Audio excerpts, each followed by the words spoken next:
warahmatullahi wabarakatuh. Hai anak-anak semuanya, bagaimana kabar kalian hari ini? Semoga kalian selalu dalam keadaan sehat, semangat, dan ceria.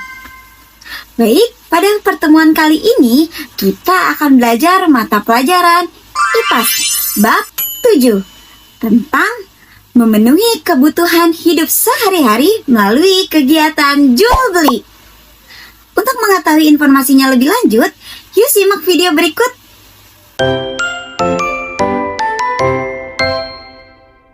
Nah, tujuan pembelajaran kali ini supaya peserta didik mengetahui alur kegiatan ekonomi melalui kegiatan jual beli sebagai salah satu syarat pemenuh kebutuhan hidup sehari-hari.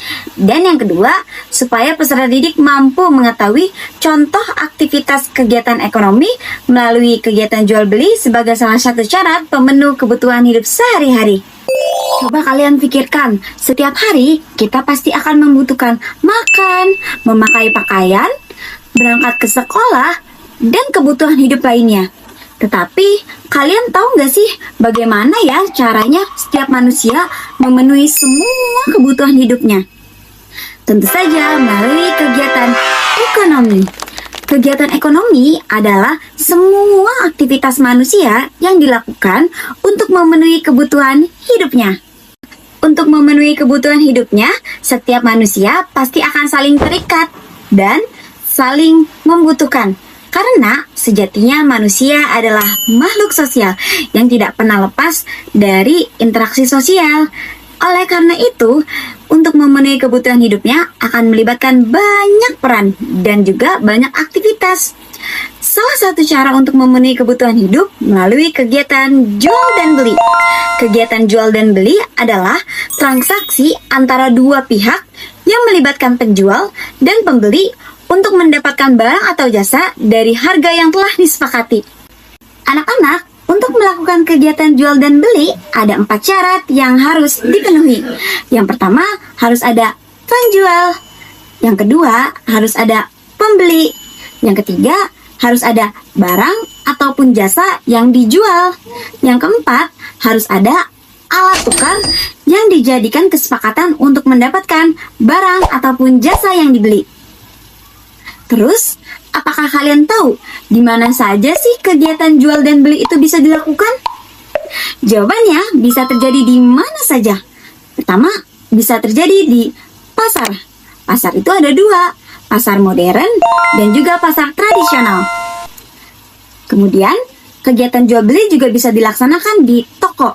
Toko-toko yang kalian lihat, biasanya seperti ada toko-toko yang di ruko ataupun toko-toko yang ada di mall. Selanjutnya, kegiatan jual dan beli juga bisa dilakukan di warung-warung kecil, seperti warung Madura, ataupun warung-warung yang kalian temui di sekolah. Nah, kegiatan jual dan beli juga bisa dilakukan di online loh, seperti contohnya Shopee, Tokopedia, ataupun Lazada. Wah, berarti gampang banget ya untuk melakukan kegiatan jual dan beli. Kalau misalnya kita tidak dapat melakukan secara langsung, kita bisa melakukan melalui aplikasi online yang sudah saya sebutkan. Nah, anak-anak, untuk melakukan kegiatan ekonomi melalui jual dan beli, terdapat tahapan-tahapan yang harus dilakukan. Tahapan-tahapan tersebut terbagi menjadi 3 jenis. Yang pertama, tahap produksi.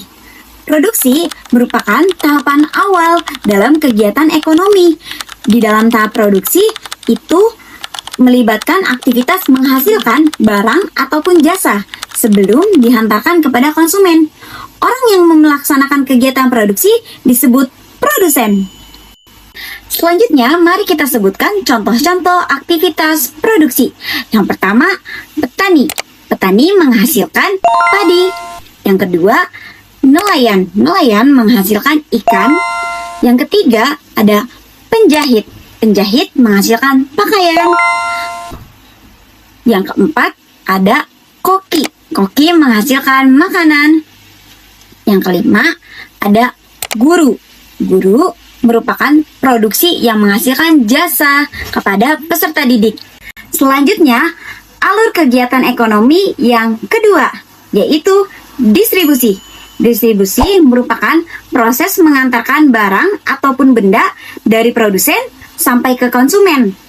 Nah, orang ataupun tempat yang melakukan distribusi disebut distributor. Contoh aktivitas yang dilakukan oleh distributor adalah yang pertama, supir truk mengantarkan beras dari petani sampai ke pasar. Yang kedua, pedagang mengantarkan hasil panen ke toko. Kemudian, yang ketiga, itu adalah kurir paket mengantarkan pesanan dari produsen ke konsumen, yaitu ke rumah-rumahnya. Nah, anak-anak, jadi kalian udah tahu ya, bahwasannya tugas distribusi adalah memastikan barang sampai kepada yang membutuhkan. Selanjutnya, alur kegiatan ekonomi yang ketiga, yaitu konsumsi. Konsumsi adalah orang yang menikmati barang ataupun jasa dari produsen. Nah, orang yang melakukan kegiatan konsumsi disebut konsumen. Selanjutnya, mari kita sebutkan contoh kegiatan ekonomi yang dilakukan oleh konsumen. Yang pertama, saat kita membeli makanan untuk memenuhi kebutuhan hidup. Yang kedua, saat kita membeli dan juga memakai pakaian. Yang ketiga, saat kita pergi ke dokter ketika kita sakit. Yang keempat, itu saat kita berangkat ke sekolah untuk melaksanakan pendidikan ataupun proses pembelajaran yang dilakukan oleh guru. Nah, itu tadi merupakan contoh-contoh kegiatan yang dilakukan oleh konsumen. Nah, anak-anak, setelah menyaksikan tayangan video tadi, bagaimana pembelajaran hari ini? Apakah kalian sudah mengerti? Mari kita refleksikan kembali pembelajaran yang sudah kita lakukan pada hari ini. Jadi kita sudah membahas mengenai kegiatan ekonomi. Kegiatan ekonomi merupakan segala aktivitas yang dilakukan untuk memenuhi kehidupan sehari-hari. Yang kedua, kita belajar mengenai kegiatan jual dan beli. Kegiatan jual beli merupakan dua transaksi yang dilakukan oleh penjual dan pembeli melalui kesepakatan untuk mendapatkan barang ataupun jasa.